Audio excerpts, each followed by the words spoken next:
மனிதன சமமா பார்க்குறாங்க. எல்லாரையும் நேசிக்கிறாங்க. இந்த பண்புகள் எதையுமே மாத்திக்கல. இவ்ளோ அப்ரேஷன தாங்கின பிறகு கூட, கரப்ட் ஆகாத ஒரு ஒரு பியூர்னஸ்ஸ நான் பார்க்குறேன் அவங்ககிட்ட.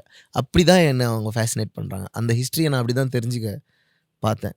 ஏன் இப்படி இருக்கணும்? எதனால இவங்களுடைய கேரக்டர்ஸ்லாம் இவ்ளோ ஸ்ட்ராங்கா இருக்கு? அந்த ஸ்ட்ரென்த்லேருந்து தான் நான் வந்திருக்கேன் ஆக்சுவலி.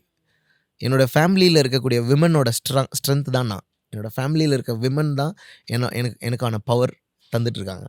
அவங்க கிட்ட இருந்து தான் நான் இத வாடகைக்கு தான் வாங்கிட்டு வரேன். அந்த எனர்ஜி ஆக்சுவலி. ஏன்னா, அவங்க அவங்க அளவுக்கு ஸ்ட்ராங் நான் கிடையாது.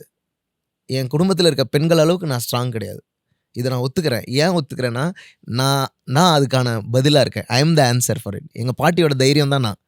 என்னுடைய லைஃப்ப ஷேப் பண்ணது வந்து என்ன சுத்தி இருக்க எங்க அம்மா, எங்க அக்கா, எங்க பாட்டி, எங்க பெரியம்மா இவங்க தான். எங்க சித்தி, எங்க அத்தை